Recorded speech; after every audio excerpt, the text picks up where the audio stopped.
Hi everyone! So I'm in my house in college. I'm holding this piece of tissue paper because it is fucking hot in here, and it's not usually hot in Ohio ever, so I'm unprepared. I haven't made videos because I've been working on college, and I just finished all my finals a couple days ago, and I'll be a college graduate, and I'll have graduated from college. I'll have graduated from college! What? It's an intense moment, and it hasn't sunk in, but I did want to share it with you all because I was thinking kind of a minute ago, and I do want to recognize that there's like a lot of privilege as well as luck that go, and you know, they have kind of sort of go together sometimes, that has gone into what I'm about to say. I feel as if now that I'm done for the most part with school, aka like I have a degree, I also have neighbors that are currently going upstairs. Hello neighbors. Now that I'm about to have a degree, I feel as if the world has opened up a little bit more. I haven't really shared a lot with YouTube about my background. I do have a pretty wealthy and privileged background. As you can tell, I'm fucking transitioning. I know I'm going along. Also in the place with the video, did I mention how hot it was? So I feel like I'm going a little bonkers. What was I talking about? Oh, so I have some transitioning things that have obviously been happening. Still identify as non-binary. I think it's actually kind of funny. Most of you know me probably from androgenetics, but those of you who don't know me from androgenetics know that it's actually the Viscount Strophanthus. Those of you who watch Five Awesome Trannies introduced me to the concept of genderqueer, or like non-binary genders in general. I don't really use the word genderqueer anymore because people tend to think of it like a combination of girl and boy, or feels like they're in between it somehow, and that's just not how I feel. I just don't feel as if the words woman or man mean quite as much to me as they seem to mean to some people. So I tend to just go with non-binary or agender. I use they them pronouns, by the way. I know like in the comments it's always a lot of people having questions about my pronouns, and I do use they them pronouns. So yeah, I was thinking of making a video at some point because a lot of people, you know, like to invalidate they them pronouns and say that they're not like a real thing when it's a real thing. We're not even gonna get into it, but I was gonna make a video of like a bunch of my friends, and not just my friends like who are my age and go to this college and stuff like that, but friends, family, people of a lot of different ages and occupations saying, hello, my name is this. I'm friends with M and I use their correct pronouns. It would be really simple and just kind of like a way to express that it's not just some like isolated thing that no one really is going to pay attention to. I hear a lot of the time when I say that my pronouns are they them pronouns, people tend to say things like, no one's ever going to use that, so you could just not, and that's simply not true. There's a lot of people of a lot of different backgrounds who use they them pronouns for themselves and are capable of using they them pronouns for other people, or not just they them pronouns, but like gender neutral pronouns in general. I didn't have a point to this video except for updating you on my life, as if the majority of you aren't deactivated accounts on YouTube. I do still get messages every once in a while from people saying, Em, you need to make a video, and I'm like, okay, I would love to. Thank you for checking up on me. So college,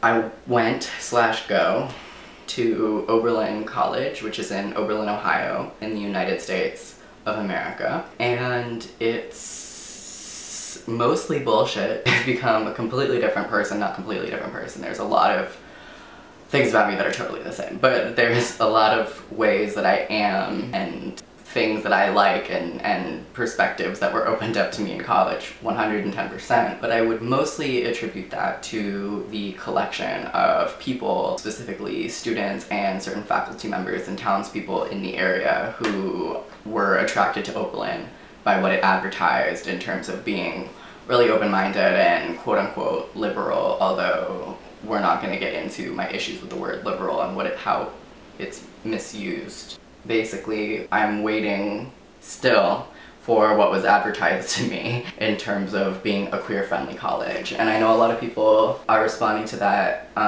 It's like a, you know, big national dialogue about colleges being generally unwelcoming to marginalized people, and You hear a lot of the time, well, you shouldn't really expect that because college isn't even real life, and you do have this big safety net, this big financial and support safety net. And all of that is true. However, it's impossible to learn, much less to live or to thrive, when your environment is not welcoming towards like essential elements of who you are as a person. That can include anything from eating, like people need to eat. Oberlin has trouble feeding all of us, and it has trouble feeding anyone remotely nutritiously. You don't just have to be like a vegetarian or a vegan or have like allergies or intolerances for that to be the case. The dining halls there's only 2 of them, and it's freezing cold most of the time here, so it's difficult to get to them a lot of the time.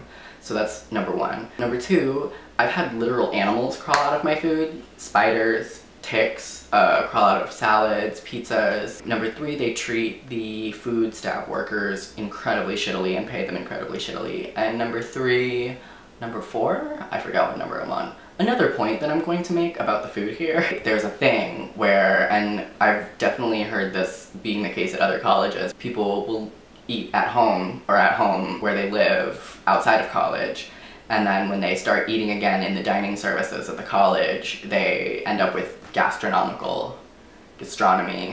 They get the shits or food poisoning, which is definitely something I've experienced here more than once, / every single time I've come back from a break. Of course, buying food around here is incredibly expensive, so that's just like one of the ways, and I could list off another couple thousand ways that we're not really supported here as people, as a queer person, as a trans person, as a femme, as a woman, etc, etc, etc. There's those issues that crop up too, like professors who don't use your correct pronouns, or professors who are like overtly misogynistic, or professors who are covertly misogynistic, and that's almost even worse sometimes because they get away with it, although the ones who are overtly misogynistic tend to get away with it as well. The whole change the world, open-minded thing that was supposed to happen definitely never happened. That being said, there's a brilliant collection of people who I feel so honored to have come in contact with. Also, because the college has so many financial resources,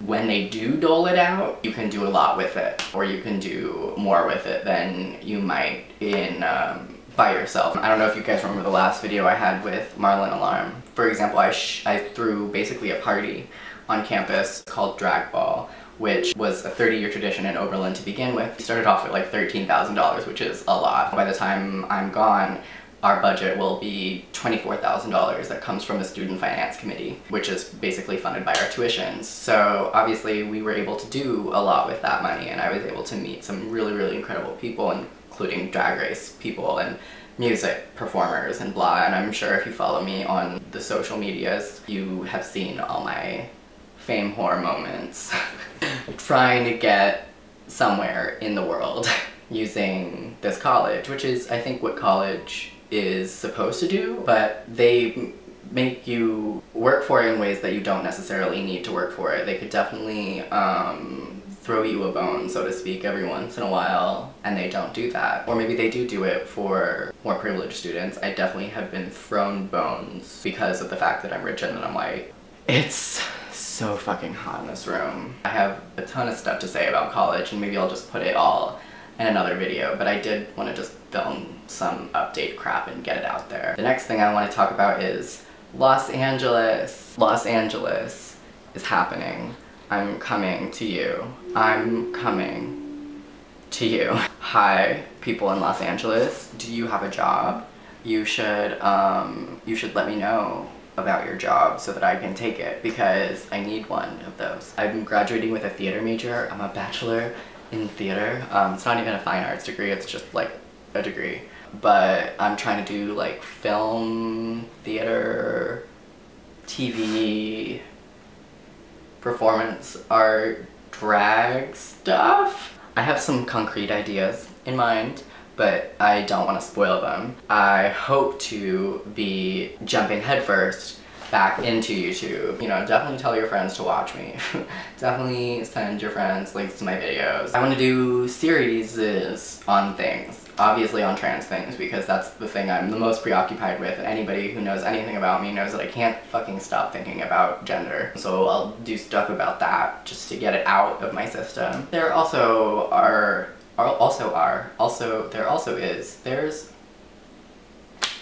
there's as well as a make of it, I could do more things.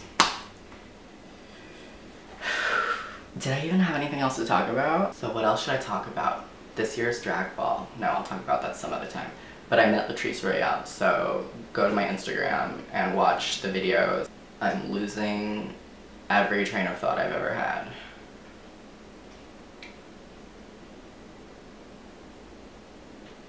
I guess I'll end this video by saying, you let me know what you want from me. If you want a video more about college and college life, I'll definitely do that. Maybe I'll go to sleep. Maybe I'll order pizza. Everybody likes pizza, so that's a good thing to say on camera.